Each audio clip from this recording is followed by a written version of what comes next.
Hey guys, welcome to my YouTube channel, or welcome back if you've been here before. My name is Liz and this is Let's Get Lizical, where we do everything card making. And today we are starting our holiday card series. But first, I want to show you just the inks that I showed on the weekend. I have swatched them. So these are the new reds from Simon in rhubarb, apple, and cranberry. And then these are the newer browns in cookie, gingerbread, and cocoa. All swatched out, ready to go. So I thought I would just show you that. And then today we're going to do a fun shaker card. And we're going to use Lawn Fawn products for that. So I'm going to be using the Lawn Fawn Build a Christmas Tree die set, the Merry Messages, the Nitpicky, not fabric, sorry, I'm in the fashion industry for work, so I think fabric, but paper. So the Nitpicky pattern paper from 2022. I actually found this at the Scrap Fest that I went to in April and decided to pick it up. It was on sale for $8. And then these are a mixture. This is Lawn Fawn's Noble Fur cardstock. And these are just some like Michael's Recollections ones. I'm going to do the like tree skirt carpet that the tree's on, the stem, and then the actual tree itself in the green. So you'll see how we do that. And then I'm going to cut the tree into this panel. So I am going to switch over to voiceover and explain what I'm doing while I do it. Hey guys, so voiceover Liz here. Can we just take a second to appreciate the intro image that I made, because that is gorgeous. It took me a few hours, but I painstakingly made my own knit pattern and then did the title for the series for this year. I like to do like different intro images every year. Last year we had like a buffalo check background with some sparkles that actually moved because I made like my own like little stop motion in a sense. Little like skit for my intro, and it literally like I just rotated sparkles, but it made it look like it sparkled with the ornaments, so it turned out the way I wanted it to. This year I'm kind of obsessed with like illustrated knit patterns, and I want to do some for upcoming prints and stuff, but yeah, so I just wanted to call out that intro because I love it so much and it looks great and I'm excited. So yes, anyway, let's get to the card. So yes, we're doing a shaker card. I'm using Lawn Fawn's Build a Christmas Tree, or Build a Tree, or something like that.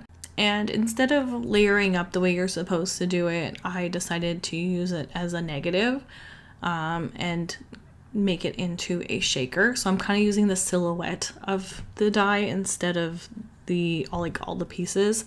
I did end up using the like tree skirt or carpet or whatever this tree is sitting on.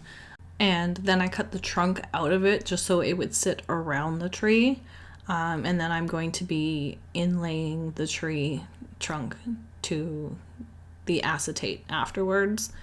And I just thought that this was the easiest way to do it. Like I probably could have just put the tree skirt on and then put the trunk on top of it. But this way everything kind of laid a bit flatter and I didn't have to worry about the trunk looking weird, because it would kind of be propped up on a few layers of cardstock before it got to the acetate at the top, so it would kind of like not sit right.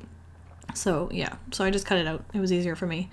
And then for the star, I didn't use the base for the star. I just used the top layer with the stitching on it because I didn't want that extra little like bit that sits on top of the tree. I just wanted the star to sit directly on the top of the tree just to help save some space, make it look a little bit more centered. And then I'm going to add this double-sided tape. When I usually do shaker cards, I like to use double-sided tape over liquid glue because it just dries faster because there's no drying time as opposed to drying time with the glue. And I find that the glue doesn't necessarily stick once it's dried either. Like it doesn't hold as well, so it can come apart. So I like to use double-sided tape for acetate projects as much as possible. And then sometimes I'll use the tape and the glue, which I think I do at some point. But right now I put it all around the tree. I'm going to stick the acetate to it, and then I'm going to burnish it down with my bone folder so that it just like adheres proper. And then we're going to start adding foam tape. Originally I picked out a thicker foam tape, like the dollar store one that I usually have, but I remembered that I had the 1/8 inch strips from scrapbook.com, which I have a ton of because I bought a few packages of it. And I don't make shaker cards too often, and when I do, I like to make the flat shaker cards, which you could definitely do with this card as well. Like you could do a flat shaker card behind this panel instead of doing it the way that we are doing it, like a standard shaker card. And that might be easier for some people. So if you wanted to make like a little rectangle behind the tree, and then instead of adding the acetate to the card mat that we're doing now, you would just kind of like wrap whatever material you're using to contain your shaker bits around that panel in the green behind the tree. And then you could add foam tape around the edges before you stuck it to a card, just so that it had a little bit of depth, and put it on the card just using the outer edges, if that makes sense. Maybe I'll do that in a future video just to show you guys, but I decided to do this as a standard shaker. I kind of like, now that I'm thinking about it, because I'm just thinking now that I could have done it that way, that the flat shaker might have been better because acetate sheets tend to be a little bit more staticky. I do go over this with my anti-static powder tool, which is actually just filled with baby powder right now because I ran out of the anti-static powder itself. I don't know if there's a difference between the two. I'm assuming there's something different about them, but the baby powder does not work as well on the acetate when you're doing the shaker cards. It works fine with the heat embossing that I do, but it's not as good for this. But I mean, I think even my anti-static powder tool, there's always something that sticks, especially with the holographic stars that I added, because those tend to be a little bit more staticky than like sequins. The sequins kind of knock them around after a while though, so they do become more loose and like don't stick as much the more you play with it. So I did kind of like shake this around quite a bit. And for the background, I added in like some cross sections with the foam tape so that it didn't cave in any areas. This could easily be mailed, no problem. It's not going to get crushed. Here I am just trying to flick those stars off because again, they're super staticky. And I'm going to leave this in, but I put this on the card backwards. I know I always tell you guys to check your card bases before you adhere things to it, and I didn't do that this time, and then realized that my card opens backwards, which I will realize here in a second. So I end up just, cutting it off, adding it to a different card base, and then just the back of this one I'll just save for stamping little bits later. That's what I usually do because I use the same cardstock to make my card bases that I use for coloring and stamping as well, which is the Hammermill cover stock, I believe.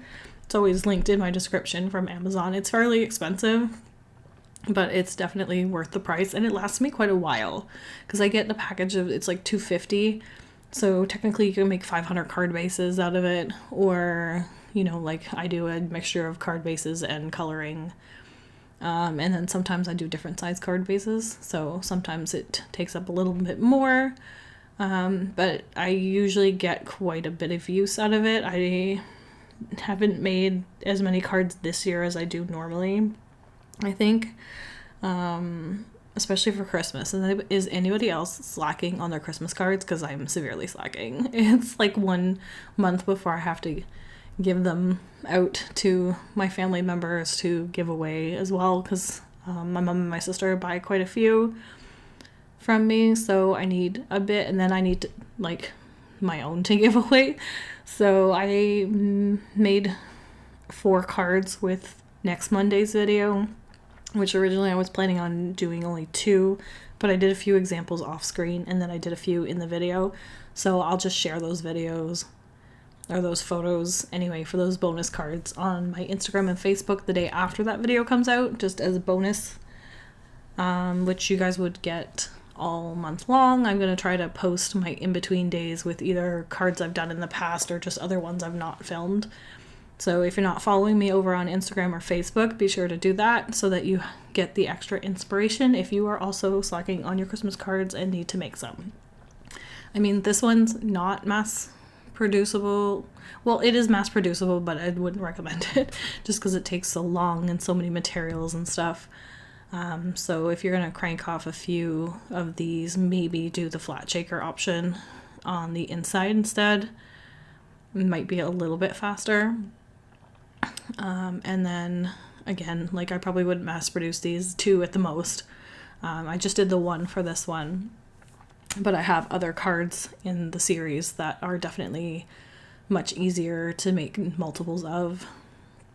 And I'm going to be doing that here and there in the series. Like some of them I usually try to mix up ones that are easier, ones that are more difficult, and go between them throughout the month. So hopefully there's a good mixture here for you guys. But yeah. So anyway, back to the card. I decided the tree looked a little bit too plain and I wanted to add the garland to it as well. So I cut it out of the same, like, I don't know, cranberry color that I used on the tree skirt or the carpet or whatever, just to bring that red throughout. I was originally going to also try it in the same gold foil I used for the star, but because I used gold sequins as well, it was just too much gold. So I decided to stick with the red. I feel like I should have maybe laid it out a little bit differently because there's a bit of a gap between the top and the middle one that I put in, more than the middle and the bottom. So I probably would space these out a little bit differently, but I was just kind of like adding this to the end of the card because it was missing something. And then I think off screen I add a few of the star sequin bits, the holographic ones, just around the tree, just for a little bit of extra shine. And I did end up putting the sentiment on the inside because I didn't want it to cover anything on the outside. But that's pretty much our card for today, guys. If you like this video, please give it a thumbs up, comment down below, and let me know your thoughts. And stay tuned on Wednesday for our next video. So until then, thanks guys. Bye.